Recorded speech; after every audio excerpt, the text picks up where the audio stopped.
Welcome to Encouragement by Ron. Today we're going to talk a little bit about the idea of how we receive compliments from others and or tangible gifts. Earlier this week, I took my dad out to eat at a restaurant that's very nice, buffet, semi-family buffet style, and we had a booth. And he is 94. He'll be 95 in less than 2 months. And so he takes a little while to eat his meal. And we had a server that was a young man, about age 20, very tall, very athletic. And he was a very good server, tending to, our coffee, water, other needs. So we were there for quite a while and talked to him a few times. And then as we were finishing up, I just made him note that said it'll just be one check. And he said, well, no, it's taken care of.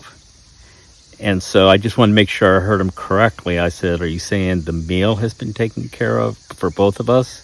And he said, yes, I paid it. And of course, internally, I'm going, whoa, what a surprise. I mean, he's a young man. He's paying for our meal. And if it had been, many years ago, I probably would have tried to debate him. He's 20. I imagine he needs the money more than I needed or my dad. I would have probably said, oh, you don't need to do that, whatever. But when I was living in Houston, Texas, I went to a special seminar that talked about various lifestyle issues. And one of the topics was receiving gifts from other people. Compliments and gifts. And it made a real strong point that it's really important not to negate the person who's trying to give you the gift. In other words, just say thank you, receive it graciously. Don't try to say, oh, you don't need to do that, you can't afford that, or whatever. Instead, just receive it. So I've tried to incorporate that in my life the last few decades.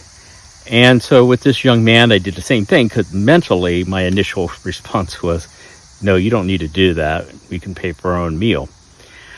But basically in just a short conversation with him, what it was, he was touched by the interaction between my father and myself.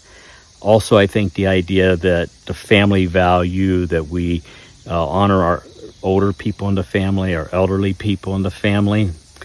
And I think he was touched by that value.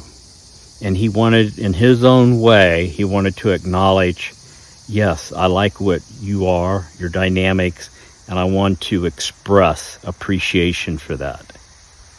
Now, after he left the table, I did leave him a little bit more generous tip. I accepted the meals as a gift. I felt like I needed to at least pay for his service. But I did accept his gift.